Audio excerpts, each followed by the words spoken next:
Okay, let's talk about PAC's basic security concepts. I think computer viruses should count as life. I think it says something about human nature that the only form of life that we have created so far is purely destructive. We've created life in our own image. Stephen Hawking. So why do I need to secure my PAC system? The easy answer is that there are numerous laws that require you to do so. For example, HIPAA is full of privacy and data security laws. There are more rules and laws for protected health information from regulatory agencies such as the Joint Commission, ACR, FDA, and others than I could possibly list and explain. The more complex answer is that the information contained in PACs in the wrong hands can be used for unscrupulous purposes. Generally speaking, there isn't any financial data stored in PACs, which makes it a low-value target for cybercriminals. However, all information has a value. Some common types of inappropriate access to the PAC system are snooping. This is the most common type of inappropriate access. It involves searching for data not related to direct patient care. Data destruction. This involves viruses or malware that alter or destroy data. And corporate espionage. So snoopers are definitely the most common type of people poking around in PACs that shouldn't be. This happens often when you have like a VIP person in the hospital. If the mayor is in the hospital with the flu, you can bet somebody's going to try to access his chest x-ray report. It might even be a journalist looking for inside information. Data destruction is pretty uncommon, but I have seen PAC systems come under DNS attacks by disgruntled patients. If you don't know what a DNS attack is, be sure to ask about it in class. Corporate espionage is real. I know because I've done it. One place I worked at, I was able to access a competitor's PAC system and search how many MRI exams they did the previous month, sorted by referring physician. Then I gave that data to our marketing department, and they would contact the physicians with the most referrals to our competitors and try to get them to switch to our hospital. Why did I choose MRIs? Bring your answer to class. So there are just a few of many possible nefarious things that can be done with data obtained from the PAC system. Hopefully you see the need to secure your data. How do I secure the data? Well, there are three basic elements to PAC's data security. They are administrative safeguards, physical safeguards, and technical safeguards. Technical safeguards are also sometimes called logical safeguards. Administrative safeguards. These are your security policies. They outline your security management process. They include policies for granting system access, auditing system access, policies for security violations, etc. There are two key attributes for effective security policies. They need to keep the data secure, and at the same time, they need to allow fast open access to the clinical information for authorized users. One of the most important policies is your password policy. How strong will you make your password requirements?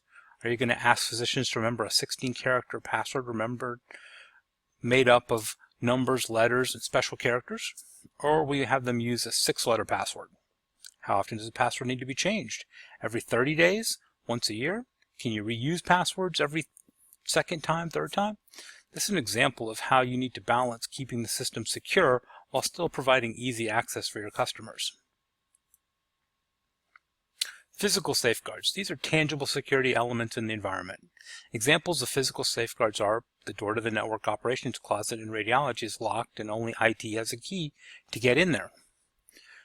To go into the PAC server room in the IT data center, you have to sign in and out of a logbook. To physically access a PAC's PC, you need a special key to remove it from its holder. Physical safeguards are things you can see and touch that either control access or record who has access to places and devices related to PACs. Physical safeguards are not just locks. A hospital badge is a physical safeguard. A hospital badge that has an RF chip that tracks movement is a physical safeguard. A screen cover that blurs viewing from the side to prevent shoulder surfing is a physical safeguard. There are lots of physical safeguards. Technical safeguards. Technical safeguards are basically software access and monitoring controls.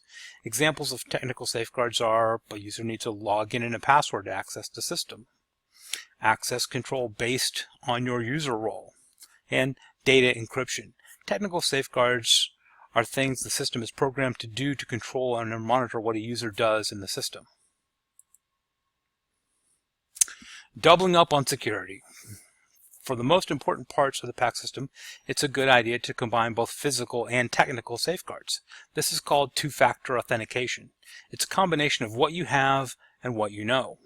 For example, to access the PAC's database server, you might require special badge access to the room that it's in, plus a unique login password combination for the database server. This combines the what you need to have, your badge coded with access to the server room, plus what you know, the username and password to the server. Without having both of those things, you cannot access the database server. That's why it's two-factor authentication. You need two things to get into the server. Hacking. A security hacker is someone who seeks to breach defenses and exploit weaknesses in a computer system or network. It's very unlikely that you will have to defend your PAC system from attacks by the black hats of the computer underground from outside your walls. The network firewalls and the complexity make that too difficult to be profitable. But what about internal hackers? How hard would it be for someone already inside the network to access data without proper authorization? Would your audit process be strong enough to catch them?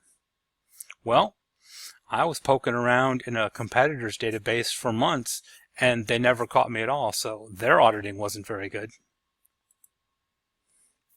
Social engineering. This is the primary method by which nefarious individuals get unauthorized access to your system. Social engineering is methodology by which a fully authenticated user is duped into sharing their access or giving access to someone else. An example of social engineering might be the bad guy posts a notice that the number for the IT help desk has been changed on a bulletin board in the hospital. When an unsuspecting user calls the new number, they are asked for their name and password, which they unwittingly give to the bad guy. Now he has a valid username and password, which he can use to access the system as that person. That's a lot like phishing. That's a type of social engineering prevalent on the open internet. You can look up phishing. So, bring your questions about basic security concepts to class. We're going to talk about it. And remember, passwords are like underwear. You don't let people see it. You should change it very often, and you shouldn't share it with strangers.